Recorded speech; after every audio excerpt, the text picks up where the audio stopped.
நாம் திருவழிபாட்டு ஆண்டுடைய கடைசி ஞாயிற்றுக்கிழமையை கொண்டாடுகின்றோம். இயேசு ஆண்டவர் உலகிற்கெல்லாம் பேரரசர் என்ற ஒரு பெருவிழாவினை கொண்டாடி வருகின்றோம். இயேசு ஆண்டவர் தன்னை நற்செய்தி பகுதியிலே எங்காவது அரசராக முன்னிலைப்படுத்தினாரா என்றால் நிச்சயமாக இல்லை. இயேசுவிடம் எந்த படைக்கலன்களும் இல்லை. இயேசுவிடம் வல்லாதிக்கம் செய்யக்கூடிய படை வீரர்களும் இல்லை. ஆனால் அவருடைய அரசு என்பதெல்லாம் இரக்கத்தின் அரசாகவே இருந்ததை நாம் பார்க்கிறோம். சிறப்பாக இன்று நாம் நற்செய்தியை வாசிக்க கேட்டோம். இயேசு ஆண்டவர் சிலுவையில் தொங்கக்கூடிய ஒரு வேளையிலே அவரை எள்ளி நகையாடக்கூடிய பல மனிதர்கள் அங்கே நின்று கொண்டிருக்கின்றார்கள். ஆட்சி அவர்கள் என்ன சொல்கின்றார்கள்? பிறரை விடுவித்தான், இவன் கடவுளின் மெசியாவும் தேர்ந்தெடுக்கப்பட்டவனுமானால் தன்னையே விடுவித்துக் கொள்ளட்டும் என்று கேலி செய்கின்றார்கள். படை வீரர்கள் குளித்த திராட்சை ரசத்தை கொடுத்து என்ன சொல்கின்றார்கள்? நீ யூதர்களின் அரசனானால் உன்னையே காப்பாற்றிக் கொள் என்று அங்கே நையாண்டி செய்கின்றார்கள். இவன் யூதரின் அரசன் என்று அவரது சிலுவையின் மேலே எழுதி வைத்திருக்கின்றார்கள். இயேசு தன்னை எங்குமே ஒரு அரசனாக அவர் முன்னிலைப்படுத்தவில்லை. இயேசு ஆண்டவர் கைது செய்யப்பட்டு பிலாத்துவின் முன்னிலையிலே ஒரு குற்றவாளியை போல விசாரிக்கப்பட்ட சூழ்நிலையிலும் கூட பிலாத்து இயேசுவை பார்த்து நீ அரசன் தானா என்ற ஒரு கேள்வியை கேட்கின்றார். ஆனால் இயேசு மிக தெளிவான பதில் சொல்கின்றார். அரசன் என்பது நீ சொல்லும் வார்த்தை, உண்மைக்கு சான்று பகர்வதே எனது பணி, அதற்காக நான் வந்திருக்கிறேன் என்று மிக தெளிவாக திட்டவட்டமாக சொல்கின்றார். தன்னை பிடித்துக் கொண்டு போய் அரசராக பார்த்த மக்கள் கூட்டத்திடமிருந்தும் அவர் தப்பித்துச் செல்கின்றார். ஆக இந்த உலகத்தினுடைய பார்வையிலே அரசன் என்பவன் ஆதிக்கம் செலுத்தக்கூடியவனாக, தான் நினைத்ததையெல்லாம் மக்கள் மீது திணிக்கக்கூடிய மனோபாவம் கொண்டவனாக இருக்கின்ற வேளையிலே இயேசு ஆண்டவர் தன்னை இந்த மண்ணுலக வாழ்க்கையிலே தன்னுடைய பணிகளின் மத்தியிலே ஒரு அரசராக அல்ல, மாறாக பணியாளராகவே அவர் தன்னை முன்னிலைப்படுத்த விரும்பினார். தான் சந்தித்த அத்தனை பேருக்கும் அவர் இரக்கம் இருந்த செயல்களை செய்து முடித்தார் என்றே நாம் பார்க்கிறோம். இன்று நாம் வாசிக்க கேட்ட இந்த நற்செய்தி பகுதியுடைய பிற்பகுதியை நாம் பார்க்கின்ற போது இயேசுவோடு 2 கல்வர்கள் அடையப்பட்டிருக்கின்றார்கள். அதில் ஒரு கல்வன் என்ன சொல்கின்றார்? நீ மெசியாவானால் உன்னையும் எங்களையும் காப்பாற்று என்று மற்றவர்களோடு சேர்ந்து கேலி செய்கிறார். கேலி செய்யக்கூடிய அந்த சகோதரனுக்கு இயேசு ஒரு பதிலும் சொல்லவில்லை. ஆனால் மற்றொரு கல்வனோ இவ்வாறாக சொல்கின்றார், உனக்கு கடவுள் மட்டிலே பயம் என்பதே இல்லையா? நீயும் அதே குற்றத்திற்கு தானே ஆளாகி இருக்கின்றாய். நாம் தண்டிக்கப்படுவது முறை, ஏனென்றால் நாம் தவறு செய்திருக்கிறோம். ஆனால் இவர் என்ன பாவம் செய்தார்?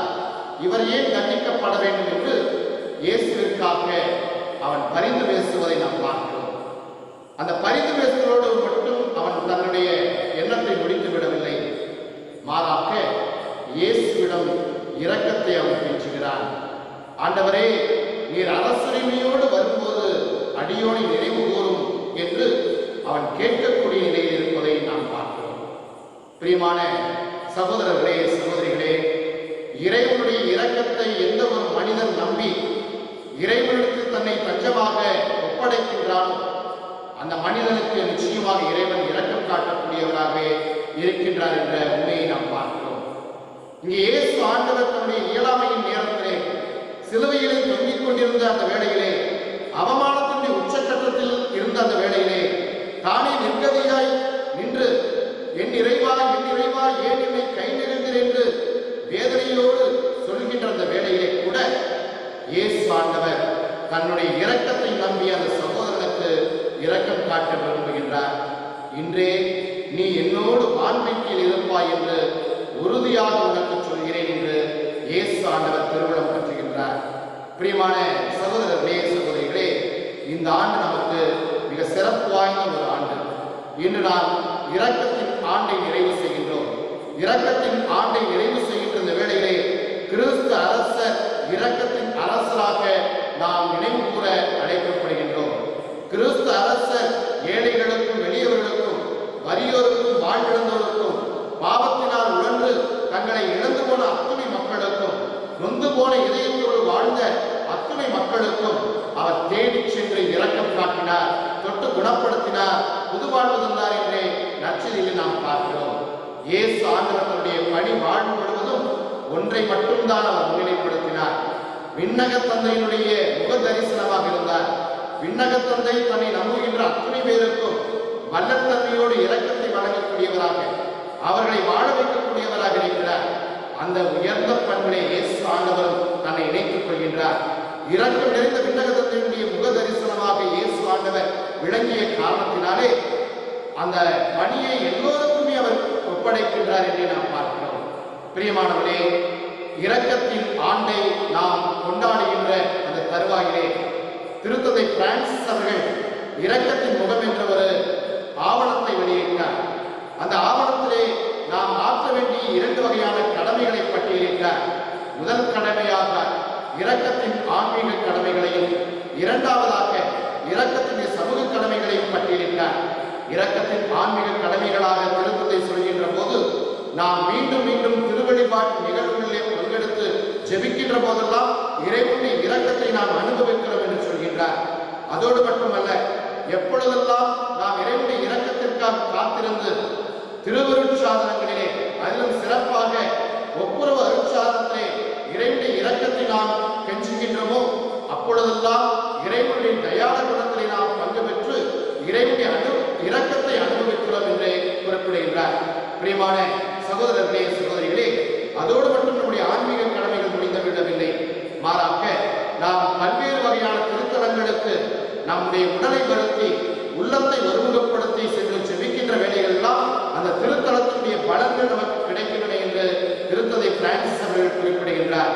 இன்னும் சிறப்பாக சொல்வது என்று சொன்னால், இந்த இரக்கத்தின் ஆண்டை முன்னிலைப்படுத்துகின்ற வகையிலே ஒவ்வொரு மறை மாவட்டத்திலும் அதனுடைய பேராலயங்களிலே இரக்கத்தின் வாயில்களை திறந்து வைத்து அந்த இரக்கத்தின் வாயில்கள் வழியாக நாம் ஆலயத்திற்குள் நுழைந்து இறைவனோடு மௌனமாக பேசி இறைவனுடைய இரக்கம் எனக்கு வேண்டும் என்று நாம் உள்ளமுறையை ஜெபிக்கின்ற அனுபவங்களிலே இறைவனுடைய இரக்கத்தை நாம் அனுபவிக்கிறோம். இத்தகைய ஆன்மீக கடமைகளை நாம் தவறவிடலாகாது என்று திருத்தந்தை நமக்கு அறிவுறுத்தியுள்ளார். இந்த ஆன்மீக கடமைகளை நிறைவேற்றுவதனால் மட்டுமே நம்முடைய கடமைகளை முற்றிலுமாக செய்து முடித்து விட்டோம் என்று வாதத்திக் கொள்ளவும் முடியாது. மாறாக தொடர்ச்சியாக திருத்தந்தை பிரான்சிஸ் அவர்கள் இவ்வாறாக சொல்கின்றார், நாம் இரக்கத்தினுடைய சமூக கடமைகளை நிறைவேற்ற வேண்டும். இந்த இரக்கத்தினுடைய சமூக கடமைகள் என்பது என்ன? ஏற்கனவே நற்செய்தி நூலிலே, மத்தேயு எழுதிய நற்செய்தியிலே 25 அதிகாரத்திலே இயேசு ஆண்டவர் நடுத்தீர்வையின் போது கேட்க இருப்பதாக சொல்லுகின்ற கேள்விகளைத்தான் திருத்தந்தை தன்னுடைய கவனத்திலே கொண்டு நமக்கும் அறிவுறுத்துகின்றார். நான் உண்ண உணவின்றி இருந்தபோது நீ எனக்கு உண்ண கொடுத்தாயா? ஆடையின்றி இருந்தபோது நீ என்னை ஒடுக்கினாயா? நான் தாகமுற்றிருந்த போது நீர் என்னுடைய தாகத்தை தணித்தீரா? நான் சிறையில் இருந்தேன், என்னை வந்து பார்த்தீரா? நான் நோயுற்றிருந்தேன், நீ என்னை மருத்துவமனையில் சந்தித்தீரா? என்ற கேள்விகளைத்தான் திருத்தந்தை பிரான்சிஸ் அவர்கள் நமக்கு முன்னிலைப்படுத்த விரும்புகின்றார். எப்பொழுதெல்லாம் நாம் இறைவனுடைய இரக்கத்தை அனுபவிக்க வேண்டுமோ அப்பொழுதெல்லாம் நாம் ஏற்கனவே அனுபவித்த இரக்கத்தினுடைய வெளி அடையாளமாக இருக்கக்கூடிய நன்மைத்தனங்களை எல்லாம் பிறருக்கு மாறி வழங்க வேண்டும். ஏழைகளையும் எளியவர்களையும் வறியோரையும் வாழ்விழந்தோரையும் பல்வேறு வகையிலே நொந்து போன உள்ளங்களோடு வாழக்கூடியவர்களையும் பல்வேறு விதமான கசப்பான அனுபவங்களோடு வாழ்கின்றவர்களையும் நாம் சந்திக்கின்ற போது அவர்களை நாம் இரக்கத்தோடு ஏற்றுக்கொள்ள வேண்டும் என்று திருத்தந்தை அறிவுறுத்துகிறார். லஞ்சமும் ஊழலும் இல்லாத சமுதாயமே ஒரு இரக்கத்தின் சமுதாயத்தினுடைய அடையாளம் என்று அவர் முன்னிலைப்படுத்துகின்றார். பிரியமான சகோதரர்களே, சகோதரிகளே, நாம் ஒவ்வொருவருக்கும் இரக்கம் காட்டக்கூடிய மனிதர்களாக மாற வேண்டும். எப்பொழுதெல்லாம் நாம் இறைவனுடைய இரக்கத்தை அனுபவிக்க விரும்புகின்றோமோ அப்பொழுதெல்லாம் நாம் அந்த இறைவனுடைய இரக்கத்தை மற்றவர்களுக்கு கொடுக்க வேண்டும். ஆக உண்மையான நற்செய்தியை அறிவது என்பது இறைவன் இரக்கமே உருவானவராக இருக்கிறார், அவர் என்னை எல்லா நிலையிலும் ஏற்றுக்கொண்டு எனக்கு இரக்கம் காட்டுகின்றார் என்று நம்புவதுதான் உண்மையான நற்செய்தி அறிவதாக இருக்கின்றதை நாம் பார்க்கிறோம். நற்செய்தி அறிவிப்பை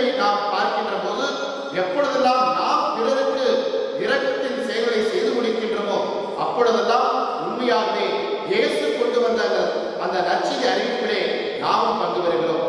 பிரியமான சகோதரர்களே, சகோதரிகளே, இரக்கத்தின் ஆண்டை நிறைவு செய்யக்கூடிய இந்த அற்புதமான நாளிலே இயேசு ஆண்டவர் வல்லாதிக்கம் செய்யக்கூடிய ஒரு அரசராக அல்ல, மற்றவரை அடிமைப்படுத்தக்கூடிய ஒரு அரசராக அல்ல, தனக்கென்று எல்லாவற்றையும் சேர்த்து வைத்துக் கொள்ளக்கூடிய ஒரு அரசராக அல்ல, தான் மட்டுமே வாழ வேண்டிய ஒரு நபராக தன்னை முன்னிலைப்படுத்தக்கூடிய உலகத்தின் அரசராக அல்ல, மாறாக தானே இழந்தாலும் பரவாயில்லை, தன்னை முழுமையாக இழந்தாலும் பரவாயில்லை, தான் அடித்து நொறுக்கப்பட்ட போதும் பரவாயில்லை, தானே சிறையுண்ட போதும் கூட பரவாயில்லை, மற்றவர்களை வாழ வைக்க வேண்டும், மற்றவர்களுக்கு இரக்கம் காட்ட வேண்டும், மற்றவர்களுக்கு அவர்களுக்கு நம்பிக்கையை ஊட்ட வேண்டும் என்ற அற்புதமான பணியை சிலுவையில் தொங்கிய அந்த கடைசி நிமிடத்திலும் தன்னுடைய உயிர் பிரிகின்ற அந்த வேளையிலும் அவர் செய்து முடித்தார் என்று நாம் பார்க்கிறோம். எனவேதான் அந்த நல்ல கல்வன் என்று சொல்லப்படக்கூடிய அந்த மனிதனுக்கு அவர் இரக்கத்தை காட்டுகிறார். அவன் தன்னுடைய வாழ்க்கையில் ஏராளமான பாவங்கள் செய்தவன் தான், ஏராளமான குற்றங்கள் செய்தவன் தான். நீயும் அதே தண்டனைக்குத்தானே உள்ளாகி இருக்கிறாய், நாம் தண்டிக்கப்படுவது முறையே என்று சொல்லி தன்னுடைய குற்றத்தை அவன் ஏற்றுக்கொள்கின்றான். அதோடு அந்த குற்றத்தை ஏற்றுக்கொள்வதோடு அவன் இயேசுவின் இரக்கத்தை கெஞ்சுகிறான். ஆண்டவரே, நீர் அரசுரிமையோடு வருகின்ற போது அடியோடு நினைவில் கொள்ள வேண்டும் என்று அவன் கெஞ்சுகிறான். பிரியமான சகோதரர்களே, சகோதரிகளே, நம்முடைய பாவங்களுக்கு கழுவாயை நாம் தேடுகின்ற போதெல்லாம், அந்த பாவங்களுக்கு கழுவாயாக இயேசுவின் இரக்கத்தை நாம் நம்புகின்ற போதெல்லாம், இயேசு ஆண்டவர் நம்மை அடித்து வீழ்த்தக்கூடிய அரசராக அல்ல, மாறாக நல்ல கல்வனுக்கு இரக்கம் காட்டிய அந்த நல்ல கல்வனுக்கு இரக்கம் காட்டிய அந்த விண்ணரசை கொண்டிருக்கக்கூடிய இறைவனாக, ஒரு உண்மையான அரசராக, இரக்கத்தின் அரசராக இருந்து நம்மையும் இரக்கத்தினால் அவர் நிரப்ப விரும்புகிறார் என்ற ஆழமான செய்தி இந்த நாள் நமக்கு வழங்கி இருக்கின்றது. நாம் இயேசுவின் இரக்கத்தில் முழுமையாக பங்கெடுப்போம். இரக்கமே நிறைந்த இயேசு அரசர் நிச்சயமாக அவருடைய அரசாட்சியில் நமக்கு பங்களித்திருக்கிறார். நாம் இந்த உலக வாழ்க்கையிலேயே இரக்கத்தின் மக்களாக, இரக்கத்தினுடைய ஆன்மீக கடமைகளை நிறைவேற்றி இறைவனுடைய இரக்கத்தை அனுபவிப்பதிலும், இரக்கத்தினுடைய சமூக கடமைகளை நிறைவேற்றி மற்றவர்களுக்கு இரக்கத்தை காண்பதன் வழியாக நாம் இயேசுடைய அரசியலிலே பங்கெடுக்கிற